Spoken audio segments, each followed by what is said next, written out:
Bianca, thank you for joining us again on Capital and Power. And it's great to see you after our first discussion. Congratulations on the recent fundraising round. We're going to get to all of that. But I want to start with something. It's one of the takeaways from Davos that you're talking about. And I think it will kick off our discussion about AI. That leaders are no longer debating how AI works, but that it's shifted to which decisions actually change business outcomes. What's the message that you want C-suite people, even people who are working within companies, to share with their managers about what you're saying? Yeah, super nice to see you again, Adam. And indeed, we started the year super strong in Davos and hearing about the excitement of leaders to really drive AI adoption to the next level. So what I heard on the ground and what is also really complementing our vision are really three things. One, leaders don't debate actually models anymore, but they talk indeed P&L impact. And I will come back to this. Second, there is a much stronger view on enterprise AI versus talking siloed pilots or use cases. And third, there is a lot of expectation of the next wave of AI with agentic AI and physical AI. So, and this is where your company, Ailey Labs, is actually, I would say, somewhat in the forefront, helping with logistics, but real-time decision-making, trusting AI. In fact, from your own literature, Ailey Labs enables organizations to move beyond innovation labs and scale AI confidently across functions. In doing so, Ailey is changing how people experience AI, not as a tool, but as a personalized decision advisor. We touched upon that the first time I had the privilege of meeting you. Tell me where Ailey Labs is now in that process with its clients. Yes, so since we talked, I think we deployed around 1,000 more agents, and we shifted really what companies use to see in terms of insights and recommendation to decision recommendation which agents can autonomously take action on. So what we moved now from individual agents, and I think last time we were talking about the inventory agent, right? Since then, we added couple of more agents personalized for the different domains. So we added, for example, a cash flow optimization agent.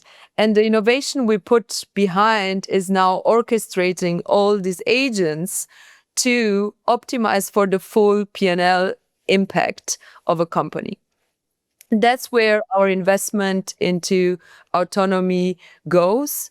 In one, making agents really autonomous from data to insight to taking the action instead of humans. And second, on orchestrating all the different agents to optimize for one big goal, which in our case is the P&L value of a company.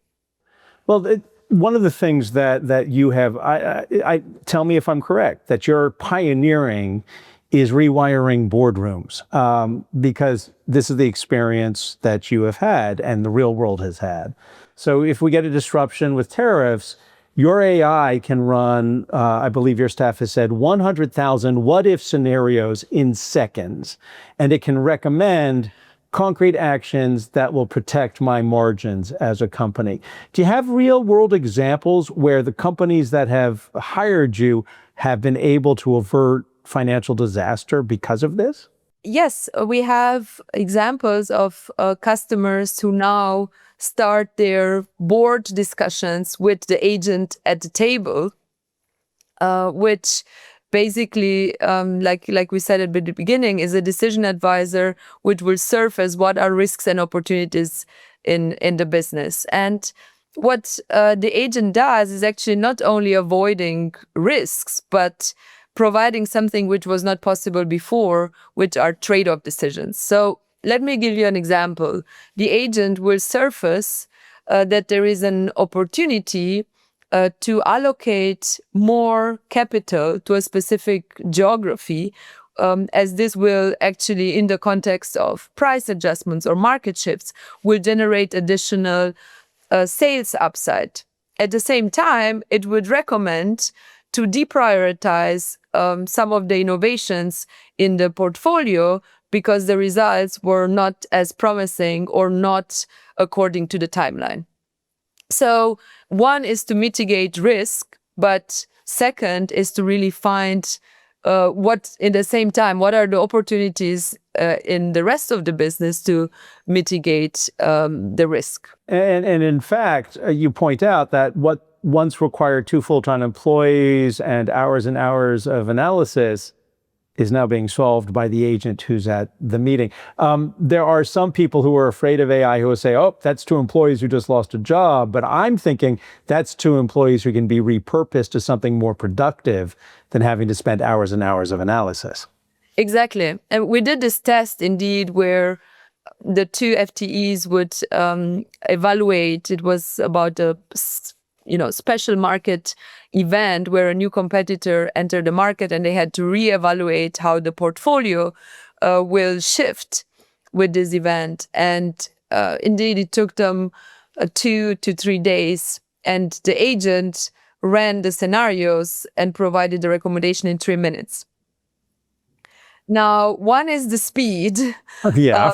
But the other part is indeed the part of the creativity of the experts, which now can be invested into strategizing different business options versus debating the numbers to get to those recommendations. When you have a successful business, Ailey Labs, but you are now going to investors saying, okay, here's why you need to be a part of this. What's that like for you? Well, I think it's always exciting and, also challenging at the same time, because it's like a new relationship, right? One is you have to invest for the investors to give you the best outcome.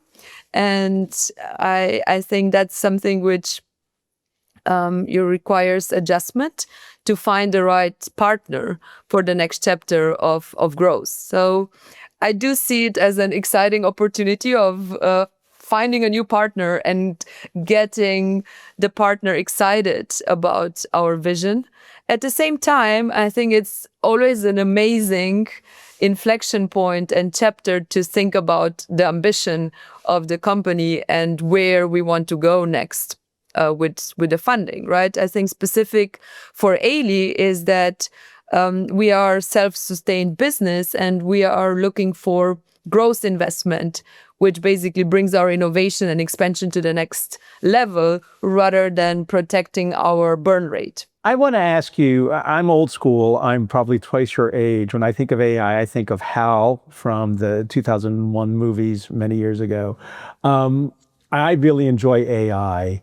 But I always see men being interviewed about AI. When I look at the leadership in the AI ecosphere, it's men. And here you are as a woman. And I'm curious if when you go to investors, do they hear you on the same level? Because you've got the success behind you. Well, I believe in the power of our product, which in the end is independent of the diversity of the leader who shows up in front of the investors.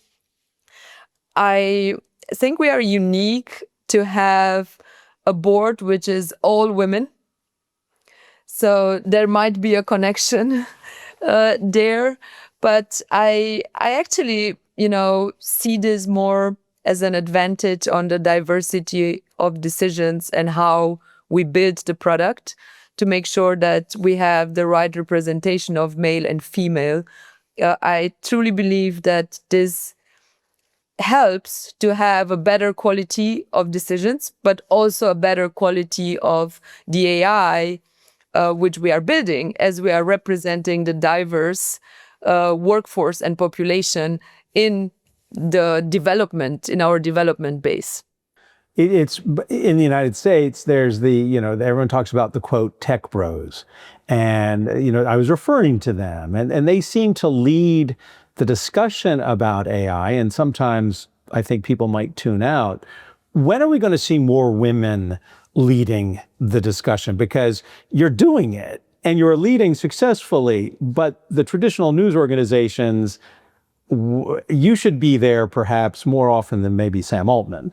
Yeah, and I think that's our time. I will be more often there as the discussion shifts from debating the models and AI to business impact, which we are about, right? Ailey is about getting a ready-to-use app up and running to show business impact from day one.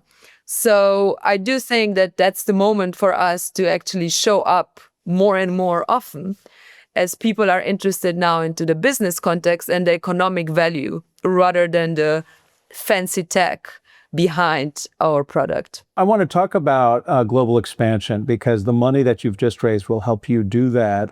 I would imagine you're global now. Are there markets where you're going to be targeting? Yeah, we are a global company since we started. In fact, we have over 40 nationalities at Ailey across 5 hubs between Europe and US. As part of our expansion, we want to double down on the impact which we can bring to Fortune 500 companies. So we will continue our expansion and focus in US, but we're also thinking about new markets to accelerate, like, for example, Middle East. I just came from a visit in the Middle East where we see a really interesting opportunity for companies and an acceleration need on the ground. Are Middle Eastern companies, I know so little about the Middle East, but are they embracing of AI the way Western companies are embracing of AI, or do their more conservative cultures dismiss it? What we saw is a huge ambition on AI adoption. By 2031, there is a government-led ambition on adopting AI. So I think while the industries might be a bit more traditional, the ambition on AI is very advanced. Are you allowed to say which country you're at? You don't have to. I don't want to, jeopardize any deals you might have in the works. Yeah, I think we are exploring where the base is, but I think it's just one part of our expansion strategy. Again, in the end, we will prioritize where we have the biggest economic value for the companies on the ground. When we were talking earlier about how the agent is now sitting at the table with the board, is that part of what you launched for 2026, Leading Boldly, or is there more to Leading Boldly that you can share with me? Yes, so this is part of Leading Boldly, but Leading Boldly goes really beyond the product power. It's our manifesto for how leaders should act in the new era of AI and agents. Because let's face it, with agents at the table, we do require a new leadership style on how to lead humans and agents at the same time. So we came up with a campaign to really inspire leaders on, adapting to something new and leading with decision intelligence, which is our agent, but at the same time, also thinking about new leadership values. Does your agent use proprietary AI, or do you leverage other systems through the proprietary agent to get the best outcome? We are a multi-model product, which means that we are leveraging high variety of models. And you can think about them as being in a competition. So we will pick the right model automatically for depending on the use case, where we apply the different models. We alluded to the quote tech bros who are building the foundations, or the foundations now exist, but building the models that we use. And I'm curious, today, as I'm recording this with you, we're still seeing people sell off some of the tech stocks, even though we're about to have a huge capital expenditure in these firms in the United States. What is it that investors might be missing? Are they short-sighted? Are they fearful out of ignorance? That's a very tricky question. I don't want to speculate on the capital markets. Personally, I think that it's a positive sign on people realizing the power of AI first adoption, right? On really implementing AI directly into the workflows and into decision making versus having a software which gets AI embedded on top. That's really linked to my belief and my vision that we want to transform every company into an AI first company. When people hear that, does that mean AI first eliminating people? I recently just had the most amazing experience in China. I was there for a month. I was working with AI engineers and with product managers. I did not have the experience of going to a factory, but I have associates who've been to factories where there are no people, where it is robotic. And I think Ratner just had an article in the New York Times saying China is much further ahead than the United States understands. When you say AI first, are you talking about that kind of scenario without people? Yeah, I'm talking about, where the process allows to go AI first. Companies should go AI first, right? The human will still be in the loop. But let's take the example of forecasting the business. Would you have humans first doing a forecast and AI challenge it? Probably not. You want to have AI forecasting in a consistent way for the full company, and then humans adjust for the 5% special cases. So AI first doesn't necessarily mean completely no humans, but finding the right balance where AI first is a must, and keeping the human in the loop. We had major announcements just a few weeks ago from two leaders in AI, ChatGPT. When they launched GPT 5.3, they said, is our first model that was instrumental in creating itself. The Codex team used early versions to debug its own training, manage its own deployment, and diagnose test results and evaluations. I mean, that's AI fixing itself to make itself better. I think some people hear that and they get afraid. How do you react to that statement from them? Well, that's very embedded into our own operating model. We talk at Ailey about agents for agents. So over 50% of our own code is already AI generated. And what we are now moving into is agents building the agents, right? So that's exactly how we operate. I think on building AI, this is a no-brainer, right? That's what every company will now see as a shift, right? To not use AI for coding, but actually to use agents for building agents. Can I repeat what I think I just heard you say to make sure I heard it correctly? 50% of your proprietary agent, I don't even know the right terminology, but the agent software is created by the agent, improving as it goes forward. Is that accurate? Exactly. And sometimes it's either AI models or agents, right? I think the lines become now more blurred on building AI tools which the agents will use to orchestrate, or building an agent itself. The speed with which we were just discussing how the agent can process and analyze within seconds, can it improve itself within that same timeline? Or are we talking about weeks, months? Yes, I mean, it's definitely about real-time improvement. It comes down to the data which it gets, right? So in our case, where our agents are decision advisors at the table, what is necessary to keep improving is actually to collect decision data. And that's where we are unique as an app to really capture, through the usage of our platform, also the decision patterns of companies. So what is important going forward is the context, and you probably heard it in many interviews. What's becoming more and more important is actually the type of data you feed the agents to get better.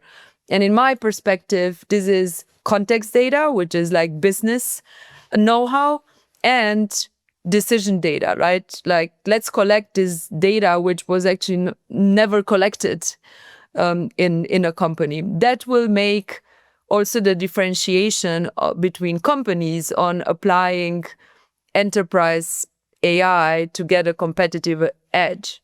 I love that we're having a discussion about 21st century technology, and that banging you hear is the 19th century heating system in this 100-year-old building as it sends steam up to the radiator. Don't get me started. I apologize for the banging. Well, we also had some interesting visionary discussions at Davos that in future we will all have houses and offices with our own data center. So maybe that's just Not a bad thing. to think in that direction. It would be a lot better than having to replace the furnace every 20 years. What astounds me about AI, and I know from the company I worked for, we are AI heavy, is that every time we create something on a daily basis, our agent is leveraging what we've created to improve what it's going to create. It's learning every day, and I keep spreadsheets when things are right or wrong, and it incorporates all of that. It's a huge undertaking, but I'm seeing AI actually take on that process far more than having people inputting to it. That's what you're talking about as well. Yes, correct. I think one of the outputs of what we call our super agent are daily briefings on, these are the watch outs if you go and visit, I don't know, a factory, or in case of retail, a store. This is what you have to, stress test and challenge the organization. And, like after using some of the briefings and learning from what were the follow-ups from the visit, right? Because we allow the users also to follow up on some of the briefings. The briefings are automatically adjusted, and they would incorporate already that follow-up I had made in the store already in my next briefing, but also into the briefings of the other colleagues who would actually try to or will have the same type of business reviews, but in their context. That's what I love actually about agents, that one is, yes, they are improving, but they also help us to improve the different business units and functions and people at the same speed. When I first joined my team, I had created a prompt to create podcasts. And now the agent is recommending changes to the prompt to get a more natural language, better outcome. It's astounding. And I'm like, sure, let's go there. I want to quote, and I'll get his name incorrect, but Dario Amodi, and he, CEO of Anthropic. And he has predicted that AI is going to eliminate 50% of entry-level white-collar jobs within 1 to 5 years, depending on who you're reading. There's some people who are saying it's going to be much faster than that. What do you think? That's, I think, like a big bet. There will be, if it's 50% or 60%, I think it doesn't matter. What is really important is to capture the opportunity and reallocate the resources in an intelligent way and quick enough. Back to the discussion which we had. Well, we should absolutely speed up the AI adoption where it's a no-brainer. But we should also be clever on introducing new routines in companies, like, for example, more dynamic decision forums, and reallocate resources to be able to actually make more big bets in organizations and shifting the business models as the industries evolve, and AI will disrupt some of the industries. Well, this is what you talk about, I believe, and correct me when I get this wrong, about the AI culture shift that is underway. There's the funny movie called Galaxy Quest. Have you ever seen it? No. It's a ripoff of Star Trek, but in it, they're talking to a computer, but the computer is just stating the obvious. AI and your agent has gone beyond stating the obvious. It's engaging in the discussion at the table. Am I correct? It's listening to the discussion in real time, and then is it interacting in a kind of natural language human way, or is it just outputting when it's given an input? It's definitely interacting in a natural way. And this could be both text, but also voice. That's an investment we want to also accelerate this year, as we believe that voice is also major, actually, input on getting more of the data and driving some of these improvements, where at some point with text and typing, we will reach our limits on interaction. Is it, I want to ask, my question is, what does that look like in the real world? I'm going to give you the scenario that goes through my head, which is I'm at the table with my team. The agent is part of the team, and we say to the agent, whatever we've named it, we're shipping so many units from Malaysia, but we've got a hurricane or a typhoon that is in the ocean that's threatening those shipments. What is our most logical next step? And does the agent hear that and then process and respond? Exactly. That's spot on. We have already a prototype embedded even in video calls, so that you can suddenly bring everyone across the world to the table and have the advisor like giving insights which you normally would do over 3 meetings in different time zones. So that's one. But the other part where the voice interaction, I think, is so valuable is, for example, on the shop floor part, where we can use it to collect, again, better instructions and data which didn't exist before. So what we call shop floor agent is an agent for predictive maintenance, where we collect data when the agent would recommend specific actions on the machine to avoid a stoppage of the machine, which often causes a lot of productivity losses. Now, when the agent does this recommendation, what the person on the ground can do is to basically give the feedback on, I did exactly this on the machine, what you instructed, but additionally, based on my experience, I also did step 1 and step 2. And that kind of knowledge is often lost, right? Is in the heads of the people on the specialists, which now we can collect, and we can collect it easier in different environments via voice and interacting. Now that, I think, is a nice example also on how we can bring this to all levels of the organization. I'm curious when we talk about voice interaction, because it does seem the way to unite the 5 individual specialists who are all thinking different things but have the experience into one collective. I'm sounding like the Borg from Star Trek, but one being able to draw upon the collected experience of 5 individuals who are specialists is mind-blowing. Do you ever step back and think, wow, when you watch what your product is doing? Yeah, I mean, I'm very proud of our product, and I think that the name Super Agent is the right name to exactly what you are describing and what we are doing.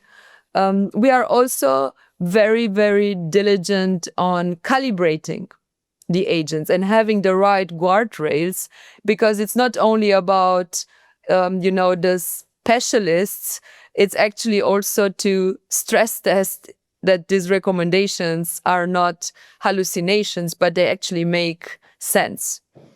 So that's an area where we believe, with everything which we've built in terms of connecting the data across functions, all the foundation models which we put in place to validate our AI, is now feeding the super agent brain. and having like a challenger all the time in these interactions. Do you see the potential for your products outside of, because we've always talked about the business and logistics and the money saving, profit loss issues, but I'm a creative type. I'm thinking your product has implications further than what we've always talked about. Are you exploring that? Yeah, I do see our product or as like B2B to C product.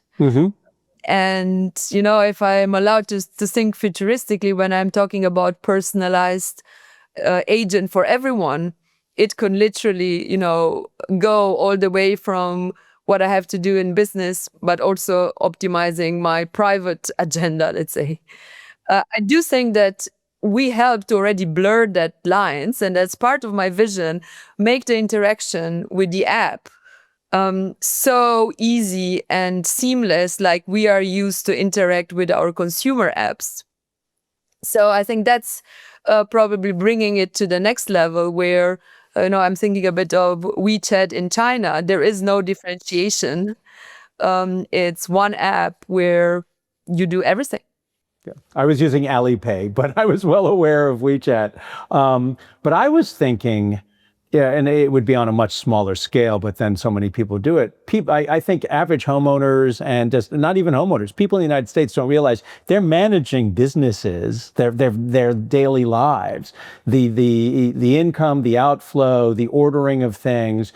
Your agent on a business to consumer level, I don't know if I'm really outside the box here, but would have implications to not only make my world more efficient, but keep a running tab of everything where I don't have to call the plumber, I don't have to order these parts, I don't have to get Uber to bring dinner. It's doing it.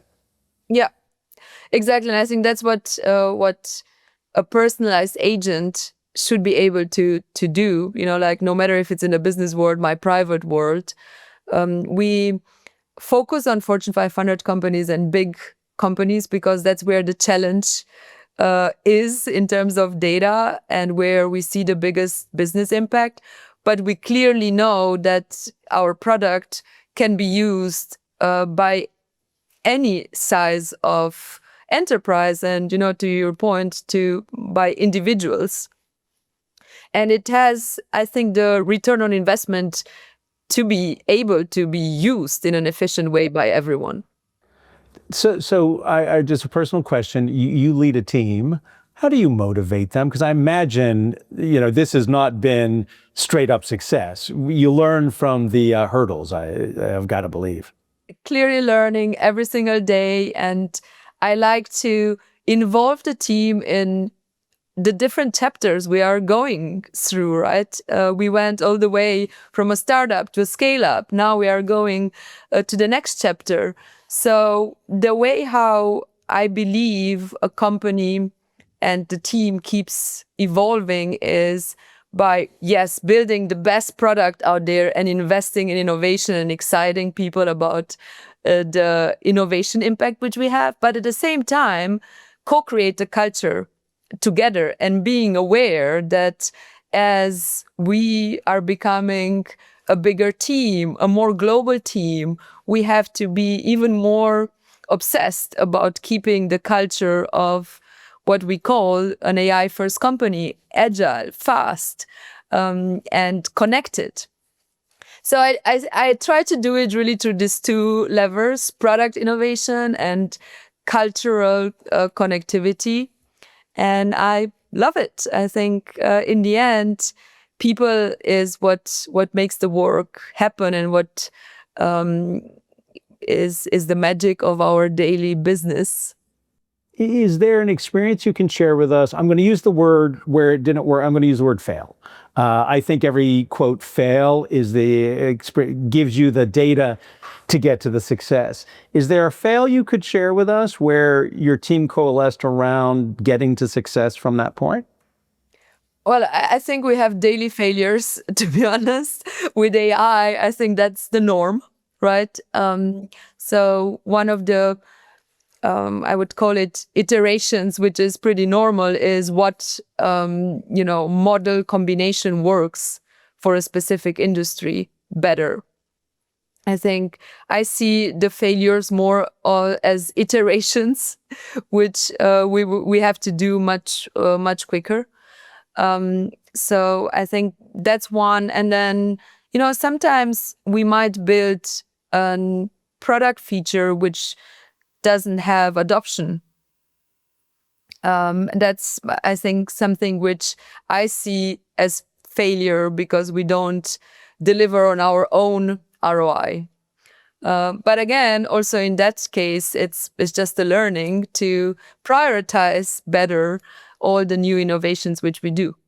I think I know my friends, most of my world does not work in AI, and they always give me grief about, quote, hallucination. You brought up hallucination. What I keep telling them is AI is getting much better and hallucinates much less than when I first started in this. And I point out to them that people hallucinate all the time. But are you seeing that as well? Because you had talked about having the verification and the validation to eliminate hallucination. Yeah, I mean, just for personal use, I think it's incredible how the models evolved over the last year, both in terms of like less hallucination, but also additional expertise and context and advice you get off the shelf. In fact, AI is actually, there was an article, it was on the Drudge Report and I read it. AI is doing more than just giving you output now. It's actually, I don't want to say it's sentient, but it's giving context. Did that surprise you that AI is now actually providing that? No, I mean, on our product, that's exactly what we do, right? We don't just provide answers to a question, we provide advice. And that wouldn't be possible without business context. And that's, expertise which we still build through domain experts we embed into the product organization. And so this is something which, for me, it's a must. It's not, I'm not questioning it. I'm not surprised. It's something which we always wanted to bring, and how we differentiated chatbots to agents who are bringing context, recommendations, and who now, ask for the final step. Can I actually also execute this for you? That's where, for me, the next level of using the context to take action is now, the next big step. That would be true agentic AI. I mean, it's like, okay, here it is, take care of it. When we say context, would I be incorrect to say opinion? That AI is actually formulating a fact-based opinion? I would say it's more than opinion, it's business knowledge. So I know we talked about the inventory allocation example when we talked last time.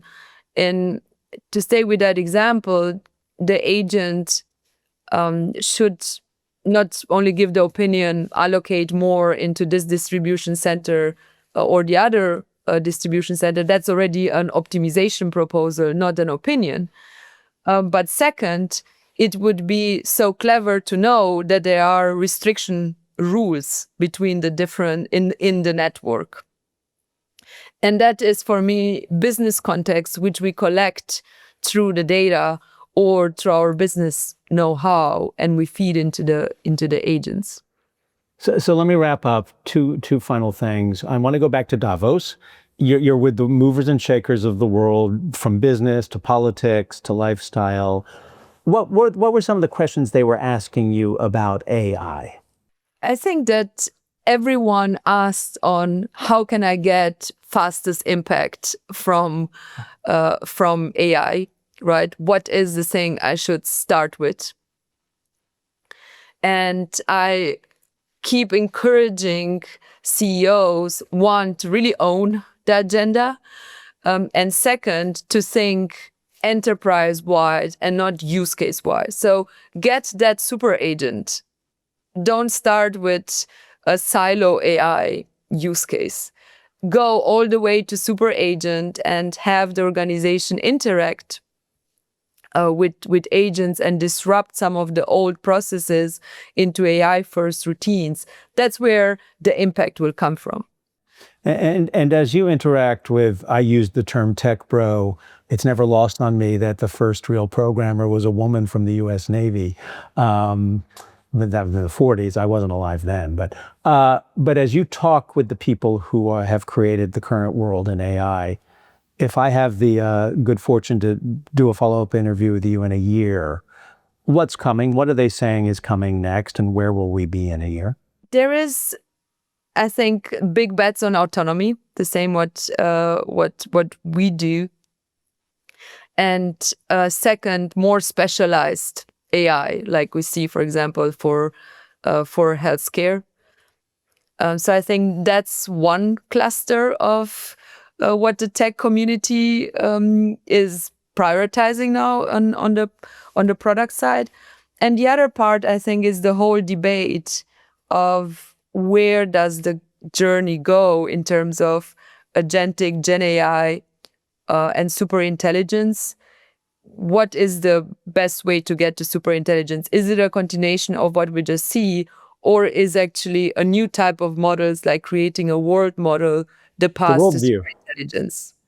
Is this the worldview model where you train it the way a child, a baby, learns from seeing everything and hearing everything? Exactly. So I think one is more around business impact, getting more the context into action and into use to get to autonomy. And the other one is superintelligence type of models. How do we get there? You get the last word. Is there anything you want to add? Well, I'm very grateful to talk to you, and I'm really looking forward to 2026 and leading boldly, both in terms of AI innovation and inspiring leaders out there to really leverage decision intelligence as a new superpower to lead with clarity and with a speed we were never able to operate with. And it's this is such a Luddite question. The people watching, if they want to get in touch with Ailey Labs, AILY, is it ailylabs.com? Exactly, ailylabs.com or over social media. Looking forward to stay in touch. Thank you so much, Bianca. Continued success. Thank you.